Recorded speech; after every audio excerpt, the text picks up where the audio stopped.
space at BART by 7:45, you're not going to get one. If you take a good look at 580 and 680 and you see what a nightmare they are for transportation most of the time. And I'd want to be on those commissions and those committees to be a part of fixing that, and also to be fighting some areas where I think we're spending poorly, like high-speed rail.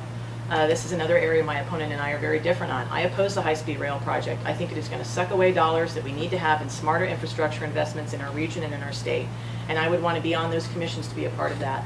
And they also have an overlap with our water and our natural resource issues that help protect our environment and what we have in the beautiful Bay Area.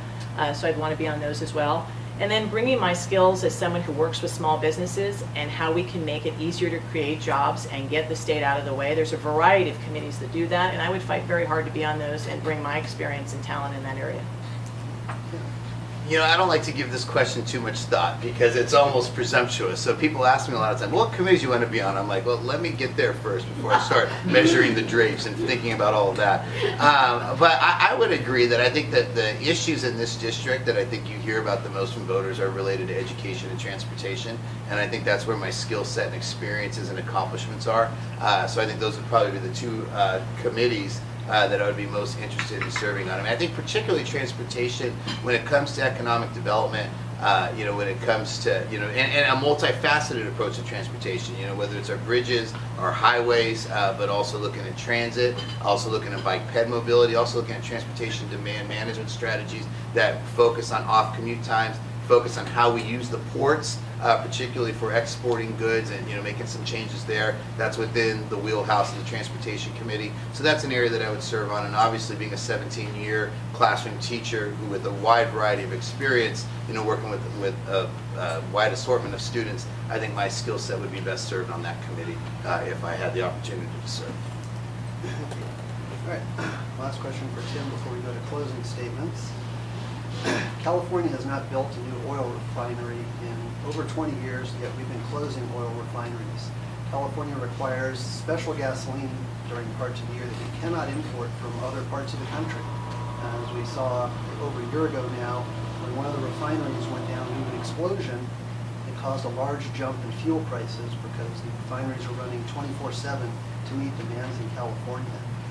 How would you address California's need for fuel to continue to grow the state? 90 seconds?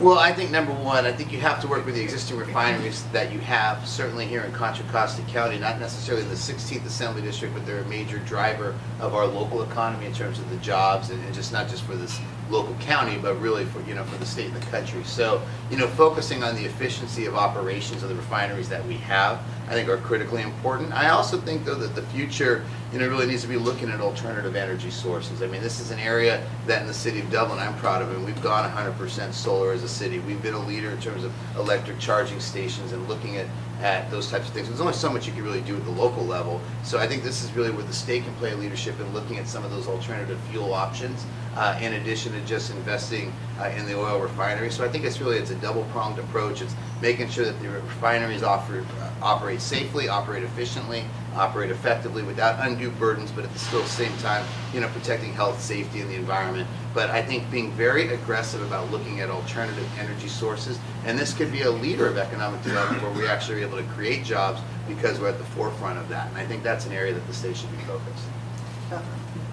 A couple of different areas to be looking at here. We certainly do have to have a broad-based energy source offering in California, and we have the ability to do that, not just oil, but other renewable energies, and that's something that we do need to have. The reality is that the cost of fuel is very high in California. We have the second highest gasoline costs in the country, second only to Hawaii, which brings in almost all of its oil from elsewhere. And that affects not just employers, it affects not just refineries and how they're able to market their product, but it affects all of us and how it costs to fill our tanks. And so we need to be looking at the costs that are associated with the energy that we have in California. And we also need to look at the policies. You know, we've just heard said how we need to make sure that we're protecting public health and safety and the safety of the refineries and making sure we're not overburdening them. Well, we had legislation this last cycle that I opposed, my opponent I believe supported it, which would mandate to our local refineries that they have to have prevailing wage, even if they don't have union staff on any construction or redevelopment projects that they have. It's micromanaging the wages that they're offering to their employees and how they do their construction projects. That's one that I oppose, and I think that's a real life example of how Sacramento should not be micromanaging the costs of creating jobs in our refinery industries. And it's one that they don't have refineries actually in the 16th district, but a lot of people who work there live in this district. And all of us in California are affected by the energy costs. So that's how I would address that issue. Thank you. All right, Catherine, you get to give the first closing statement. You'll each get 2 minutes to address the audience and voters. Good.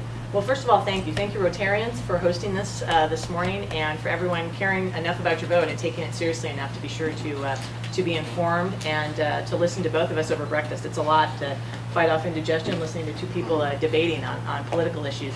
But I thank you for the time. Look, we have many challenges in California. We've talked today about some of them. Education. Our 4th graders being ranked very low in math and reading, 8th graders as well. We've talked about the budgeting challenges we have. We have a lot of challenges in our jobs. We've talked about Tesla and Toyota leaving, and the employers that I work with having a difficult time creating and keeping jobs here. These challenges are exactly why I'm running. They're not new ones to us. We've had education and job creation on the agenda for many, many years. But what we need to do is send different people, a fresh outside perspective to Sacramento to represent our community, and not reinforcements for the status quo. And I have to tell you, that's one choice that voters have in this race ahead of them right now, just in, I think it's 14 days from today. I think we've talked a lot about the issues. There are many on my website in terms of positions, but also I invite you to visit that and just take a moment to give you the top 5 that we're very different on. We've talked about transportation. I oppose the high-speed rail project and support smarter infrastructure investments in our area. We didn't talk about BART today. We did accept the parking lot issue that I raised, but I oppose BART strikes. I believe that's one area where we absolutely need to close the loophole in state law and end BART strikes so that we have public health and safety protected and not have a threat to us every 4 years that there'll be a strike. I support bipartisan pension reform. That's the only way we're going to have sustainable pension plans that are there for the employees for whom they've been promised and that are actually sustainable for us to pay for. I support education reform. This is another dramatic area where Mr. Sbranti and I are very different. He's fought those reforms as leader of the CTA. I am running to make those reforms happen in California. And I oppose the special interest power in Sacramento. I'm honored to receive the endorsement of the Contra Costa Times and the San Francisco Chronicle, and I'd be honored to earn your vote. I'd be grateful for it. Thank you. Great. Well, thank you, and I'm glad to be here today, and thank all of you for coming on a morning, and thank you, for the Rotarians for hosting this. I think there's actually, a lot of different issues. One of the things though that I see, if you take a step back and you look at the big picture, and I think we're a state. I'm a 5th generation Californian, actually 5th generation East Bay. My family came to Pittsburgh and Antioch in the 1800s, late 1800s. And if you take a step back, you'll see, and I look at this, that we are a state living off of my grandparents' investments.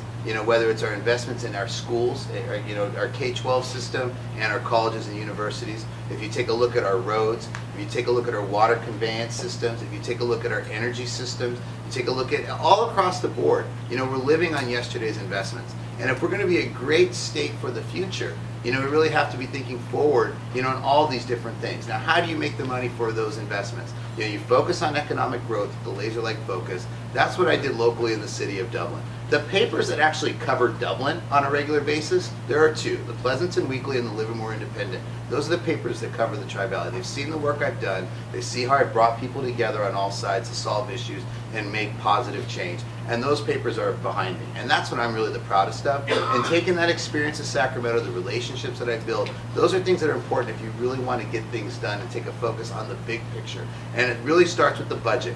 And I think Proposition 2, there was a lot of shots about that today, but having a rainy day reserve that works for the state where we're not so reliant on capital gains and where we take care of the peaks and valleys and we save for a rainy day, that way when the economy falls that we're able to maintain funding and we don't have to go through these cycles of feast and famine is an important part of that. So I think, whether it's budget reform and looking at the big picture, that's what you're going to see from me. That's the type of leader I've been. My record speaks to that, and I hope to have your support. Thank you. We wish both of you well in 14 days. Thank you. Yeah. Thank you for coming to this. Good question. All right.